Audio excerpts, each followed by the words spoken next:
Being choked is a scary thing because your life is in danger. We've broken down this video into 5 different chapters, which I believe are going to be the most common or the most scary attacks when it comes to being choked. You can train this either by yourself in your mind or just by watching the video, or you can train with a partner at home. It's time to go train your ass off. Okay, let's do our warm-up for our chokes, okay? You're on the ladders, you're doing single foot, single ladder, monkey crawl on the way back. Okay, if you guys need a tutorial about how to do this at home, okay, or you want a longer video, make sure to check out that 16-minute video. Okay, so he's going single foot, single ladder, monkey crawl on the way back. If you're at home, just a friendly reminder, just get those high knees if you don't have a ladder. Just starting to warm up our body. A warm-up should be a warm-up, not a workout. Okay, so I don't want you to exhaust yourself. I just want your joints to be nice and warm before we start training our martial arts or our self-defense. So he goes single foot double ladder. Okay, he went 3 times there. Now he does reverse crab walk. Okay, reverse crab walk, keep that butt low. Your goal is to move across the ground backwards as quickly as you can. Don't smash into the walls, don't smash into the coffee table. Watch your cats and dogs or young children. When he's hitting the ground, he's make sure he's always doing like a break fall. So a back break fall or a side break fall. When he's standing up, he could take a little bit more time and do a tactical stand-up. Okay, we always want to be training the things so it becomes second nature.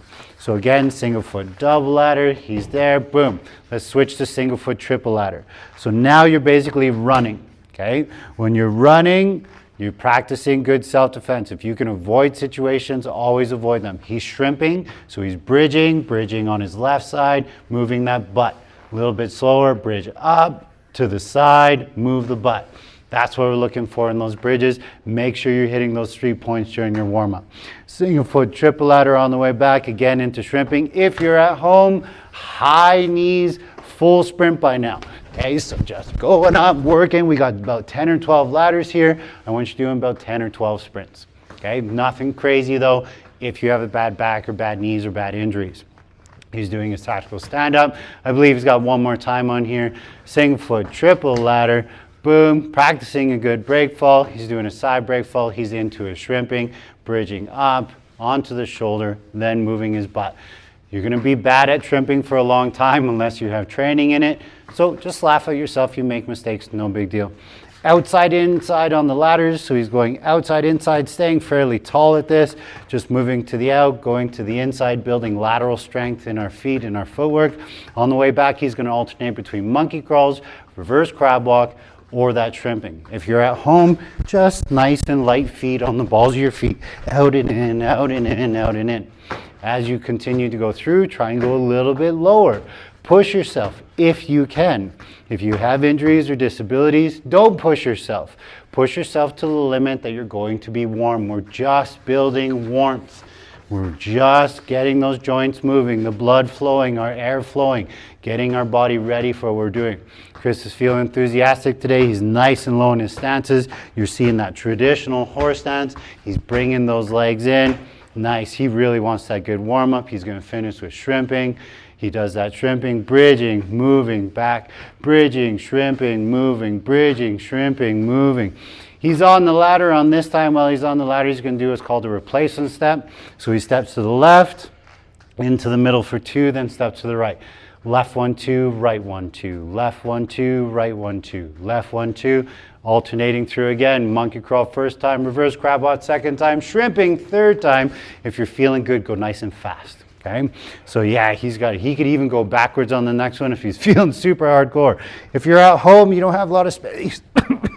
Excuse me. Drive that rear leg up to the front leg. Front leg goes forward. See, step back. Excuse me. Replacement step forward and back. Replacement step forward and back. I replace my foot, step forward, switch. Replace my foot, step forward, switch. I can replace and step forward and replace and step back. If you have your hands up, fantastic. It's all up to you. So we're almost done on the ladders or our stationary stuff. He's looking good there. Nice. Tactical stand up. Bring the heart rate down a little bit. Focus on your breath out. Okay, everybody listen to MMA fights. Listen to them in the corner, boxing fights, whatever. They're always saying breath out, breath out, breath out. Okay, your body's going to naturally bring that oxygen in. focus on that breath out. If you need to, get a little drink of water. He's sweating. That means we're good. That means we're warming up. Okay, so he hits the ground again, back break fall, side break fall, does not matter. Okay, our focus today is on our bridging. Very important for what we're going to be doing, okay, especially with groundwork. So he drops center. He curls those hamstrings in, drive to the balls of his feet. Your goal here is to drive those hips up as high as you can. Okay, if you're feeling really hardcore, you can do it on one leg. So drop center one leg, perfect. Drop center other leg.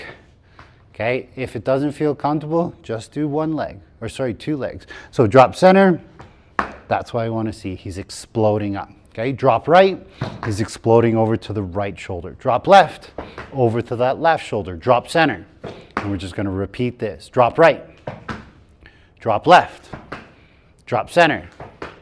Higher butt. Yeah, there it is. Always extend it over. Good. Drop right, drop left, drop center, drop left, drop right, drop center. Okay, this next one we're going to do a little bit weird. Okay, we're going to try something new. So he's going to drop left. He's going to try and stay on the shoulder, but now he's going to turn more towards me. He's going to try and get onto his knees. So he goes onto his knees, falls over, fantastic. He can put his hands on the ground, not just his face. He's going to kick through with his other leg and just return to the position he was at. Okay, let's go to the other side. So he drops right, goes to his knees. So we're just feeling how to get to our knees. We're in a compromised position on our back. Go ahead and kick through, sir. Okay, and we're just learning how to get onto our knees now. That's it. So you're on your back. He's bridging to the left. Good. He gets to his knees. Good. He kicks through with his legs, or he just falls to the ground, whatever you want at home. One more time. Drop right to his knees, and he kicks through. Very nice. Good. He stands back up. Let's focus on some footwork we're going to need today. So he goes into a stance over there. Your stance is going to be determined on your attacks, okay? If you're more of a linear attacker, straight punches, your stance can be more linear or more skinny. If you're more of a circular attacker, like hook punches, your stance can be wider. I want to be able to throw both. So what I try and train is 45 degrees. If you look at my feet right now, if my heel and my toe touch, if I was to draw a line from my toe to my toe, that's about 22.5 degrees. But if I draw the line from my toe to my heel, that looks like more like 45. Make sure your toes are always lined up. You can check that by pivoting. So right now my left leg is forward, my right is back. I pivot. Am I in the same stance or am I too narrow? It looks like Chris is a little narrow, so that means that his first stance was a little wide. Pivot back. Okay, so just your basic there. When you're pivoting, try and pivot on the ball of your feet. You can pivot one foot, then the other, one foot, then the other, or both at the same time. It doesn't matter to me. Let's just get good at that stance. So draw that leg forward, draw that leg back. Draw that leg forward, draw that leg back. Let's switch sides. Just a quick little switch. Draw the leg forward, draw the leg back. Draw the leg forward, draw the leg back. Let's test it out. Little pivot back. Pivot, pivot back. If you're too wide when you pivot, you're like, oh, I'm too narrow, right? Now I pivot back, oh, I'm too wide. Take that step back with that foot. We pivot and pivot back. So that's how to build a good stance. If you want to work on your pivot, nice neutral stance. So that means your feet are parallel with each other. And I'm just going to pivot on the right foot, back to neutral, pivot on the left foot, back to neutral. Right pivot down, left pivot down. Right pivot down, left pivot down. I don't want to be flat on my feet. Pretend like you're wearing your high heels. I don't care what gender you are, just put them on. We're here, pivot that hip, pivot that knee, pivot that shoulder. And just back and forth. Pivot, pivot, pivot, pivot, pivot. Let's go into our stance. So we're into our stance now, okay? We fall back into our stance. Typically, we're here. What you see in a lot of traditional martial arts is they'll drop that rear foot back. If you notice, it's very good for linear, but maybe not for wider. But really, I don't care. If you fall into a stance, just fall somewhere. If this is already turned, notice how my hips are here. I want you guys to be able to connect to your core. So if you fall back or you're dealing with your choke and you step back, think about stepping to a point you can pivot and you're going to create more power. So let's practice that quick. We're here, we're non-confrontational. Somebody tries to choke us, we step back, we pivot, and we're back to neutral. Again, we step back, pivot, back to neutral. Step back, pivot, back to neutral. Let's do it with the other leg. Step back, pivot, back to neutral. So we're on the other side, and we're gonna step back, pivot, back to neutral. Step back to a stance, pivot, back to neutral. Step back, pivot, back to neutral. These are just the basics of having a good stance. Definitely overtrain your footwork. Stay safe. Chokes, pretty dangerous thing. Somebody's trying to take your life. Okay, what do? If Chris is getting a two-handed choke on me, he's gonna probably pin me up against the wall. Okay, so let's just take a look what I should be doing with my neck. Flex your scalene muscles. Try and push your jaw forward and flex those muscles. You can call it lizard neck, call it whatever you want. I'm just trying to get my basically windpipe to expand and have some muscular tension there so they're not just crushing my larynx right away. So he's got me pinned. I'm trying to do that. I'm tucking my chin down. Now what do I have to do? I have to get him off of me. So if my arms are shorter, which they're not, but if my arms are shorter, I can't just strike him. My arms are long enough that I could just eye gouge, throat hit, Adam's apple grab, whatever, okay, to try and make this work.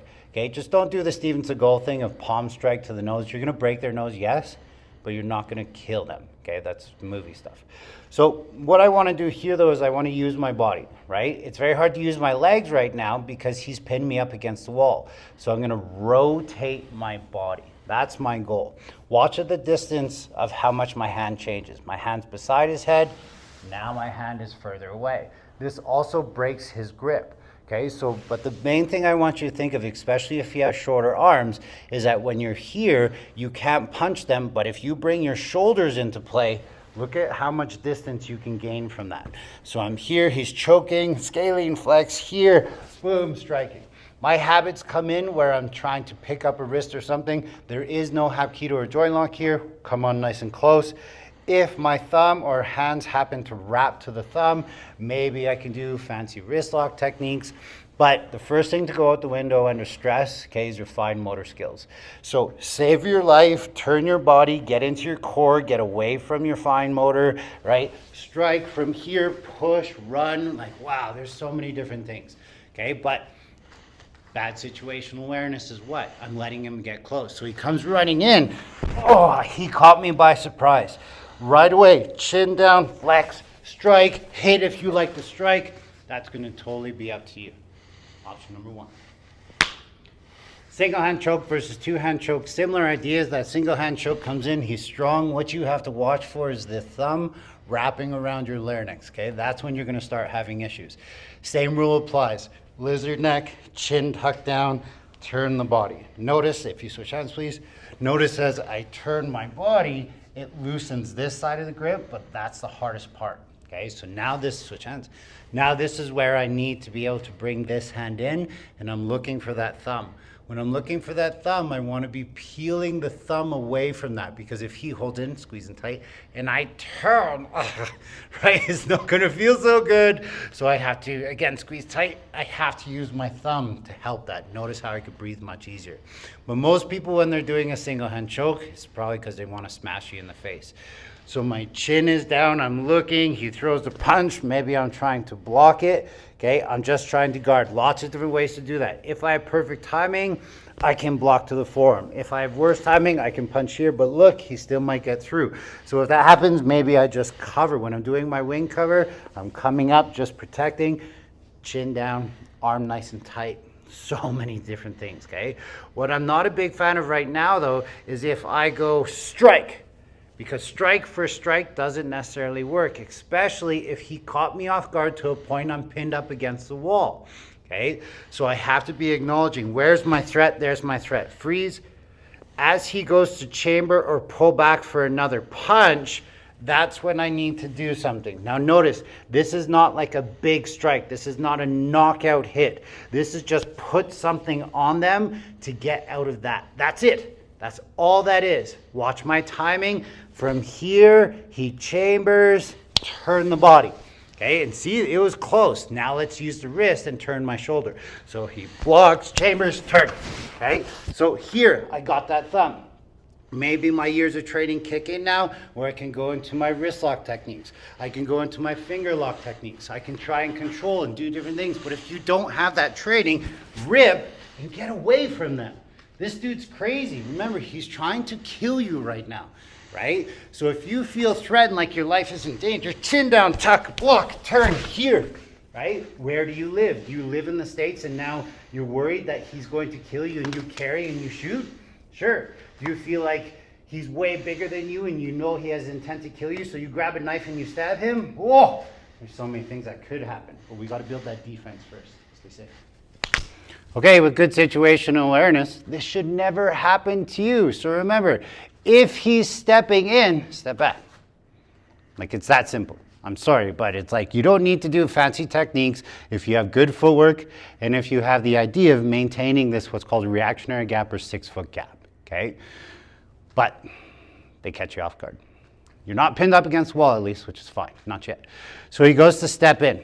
I find a stance. So let's just look at my footwork. I'm stepping back, my arms are coming up, and I don't want to use my muscles here, just in my arms. I want to turn my body.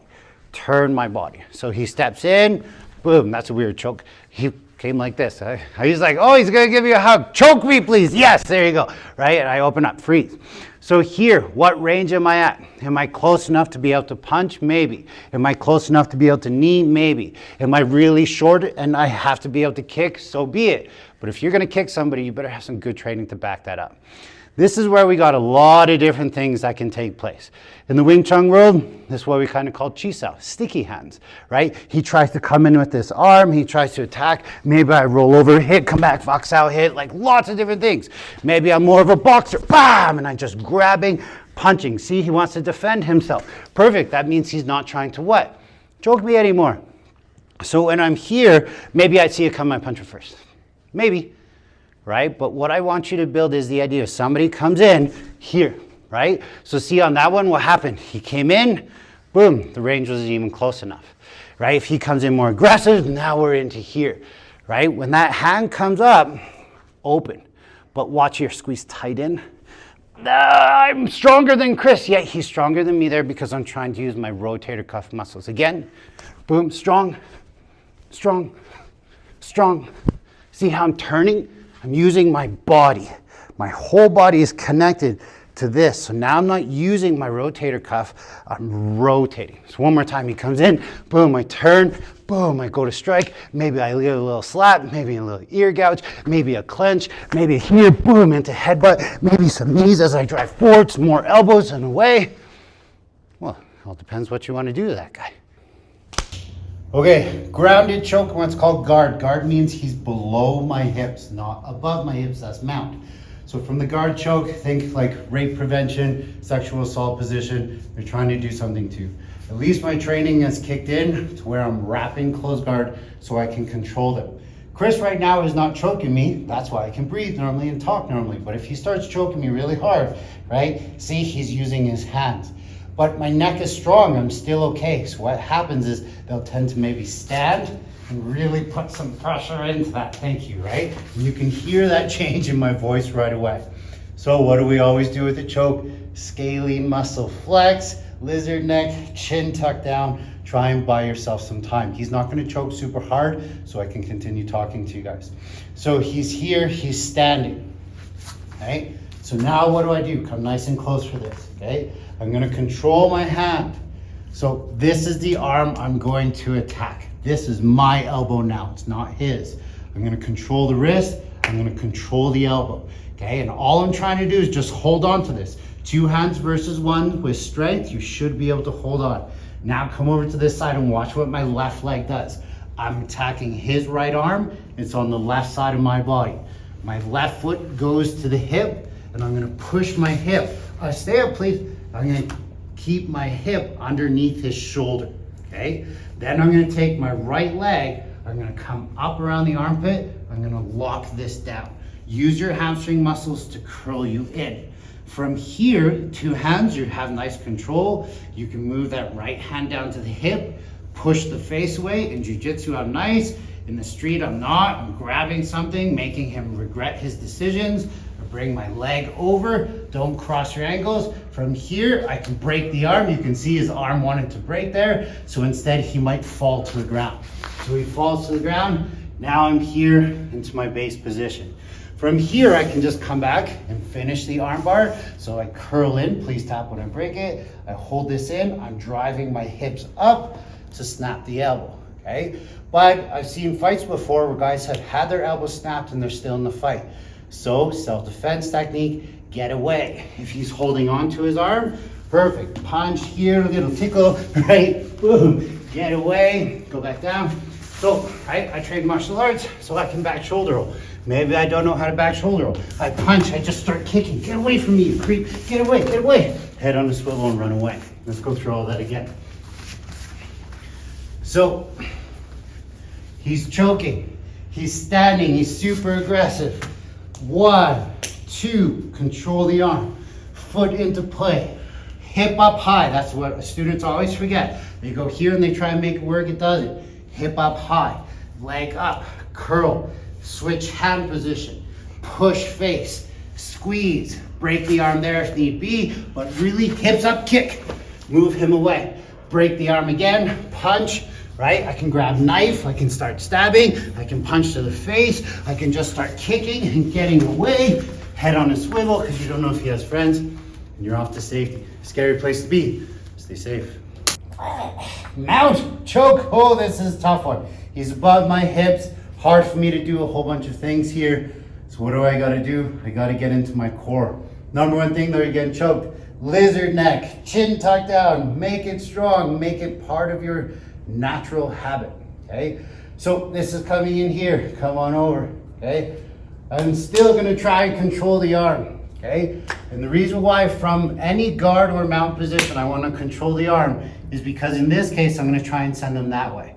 If I don't do anything with the arm and I just bridge, he's gonna probably let go and put his hand out there, right? And I can still get choked with that single hand. So if I control that arm, he can't what's called post out, and maybe he'll fall over.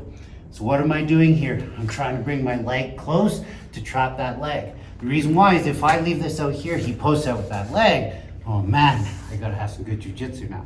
So I'm gonna try and bring this in. I wanna drive my hips to the sky. It's called bridging. Okay, so feet come in close. Look how I'm on the balls of my feet versus my heels. Okay, so I'm up, I'm grabbing, I'm just bridging up to the sky and over to the side I want him to fall to. So over, boom, I'm here. He was really committed to that choke. I'm here. You have to have good jujitsu, right? No, you have to have good street reels. Punch, punch, punch, hand on the swivel, knee back there, boom, and I'm away. But that's like best case scenario. Right? The odds of that happening, not terrible. What will more likely happen is if I'm holding onto this arm, he's gonna do what's called a cross post. So I trap the leg, I still do hard bridging, but he posts with that arm out. Well, now that one's out. You don't need this one. Grab this one, 2 arms pull in, go back the other way, control, groin shot, head shot, groin shot, back up, control. Don't go in. Don't go to fight. Get away. They ended up in mount. That means they have some training, or at least they got the better of you once. Don't let it happen twice. Another option I want you to think of is as this is here, maybe they're really strong. You can't bend that elbow, right? Where your bridge is weak. Find the connection to his center. Remember, high up here, not his center. Where his belt is, his dantian, his belly button, your center, whatever you believe in. Palm, find rib cage. Hand finds belt or belt buckle. Breast if need be, but if you're getting further away from the center, I love the belt, okay?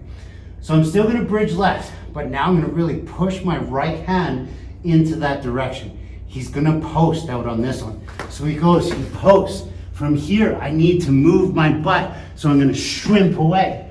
I'm gonna bring my left knee into here. That's gonna give me a brace. I'm gonna bring my foot over right now because I wanna control this position. Now here, if he tries to step to me, right, it's very hard. I have to kick him away and be able to stand back up. So, it's a little bit more complicated. Let's break it down so we can see what I'm doing, especially with my hips. connect, here, lizard neck, bridge left, hard. Move your butt away from him. Get your knee on the inside of his. Extend away with your foot. Kick him. If he stays there, leg lock him and break it. Okay? But just think about kicking them away. Foot comes up, head on a swivel, and you're back to safety. Mount's a hard one. Stay safe. Okay, situational awareness in the self-defense world is like everything, right? But a lot of people don't talk about what it is because it's a super boring video, right? But the idea is thinking about, okay, am I aware of my surroundings? Do I know what's going on? We want to be able to prevent every situation from happening to us. And with good situational awareness, that should happen, okay? So what does that mean? It means, let's say I'm at the bus stop or whatever, and my back is to the bus stop. That means that my attackers can only attack me from 180 degrees. But if Chris is standing off the wall facing you guys, right, there's 360 degrees of attack. More than likely a good criminal, or like they taught us in the military, is to attack somebody not directly from behind. It's kind of like their spidey sense or sixth sense kicks in, but from this kind of 45-degree angle. A trick that criminals will use is they won't actually stare at you, is they'll stare off to the side. Now the thing is, as we know, is criminals tend to travel in packs. They're not going to be always by themselves. So having your head on a swivel makes a big difference, okay? Being a hard target versus a soft target, making sure that your headphones aren't in, or at least both of them. Make sure your hoodie isn't up. Make sure you have appropriate footwear to be able to run away if you can, right? All of these things come into play. But sometimes somebody tries to get in your face. You have to maintain what's called a reactionary gap or 6-foot gap. How do you measure that gap? The tallest person's rear leg kick in martial arts is usually a pretty good indicator of that distance, okay? So you can use that in your sparring practice. You can use that in your self-defense practice. But the reason I want you to get good at this is because if I go to step into Chris, and Chris knows he has space behind him because he's aware of his surroundings, this is going to help him stay safe. So if I step into him and I want to punch him, simply by moving back, now he knows I have attention. What criminals or people that want to hit you get really good at is they get good at feeling or making you feel like you're comfortable, right? To a point where I'm moving in, right? Notice how he already has trust issues. That's good, right? But if I'm able to move into here, now I'm already at my striking range. So he's already in a bad situation, hence situational awareness, to a point where he can actually be struck. Whether I'm using my hands or my legs, it doesn't really matter. If I happen to have a weapon, obviously he's in danger right now. And all of that went wrong because for whatever reason, he let me get into here. So this is where if Chris is approaching me, stop where you are, right? I'm giving verbal commands. I don't feel comfortable with you getting any closer, right? There's a famous video of Chael Sonnen, a UFC coach / fighter, right? Where in one of the videos, he's like, right? He's moving, stop, I can't let you get any closer, man, right? And he keeps getting closer and closer, and boom! And now he's engaged into the fight. I love that video. I love that video because he set a verbal boundary. He's tried to de-escalate the situation. And he said basically in a threatening way of, I can't let you get any closer. And now this is where you can kind of get into the idea of Chris is stepping to me, stop, right? I'm making or drawing attention to myself, right? He's there and I'm like, I'm going to defend myself, right? I'm telling him that I'm basically trained or I know what to do. Or if he steps any closer, I'm going to hit him. There's a lot of different ways for you to be able to do that.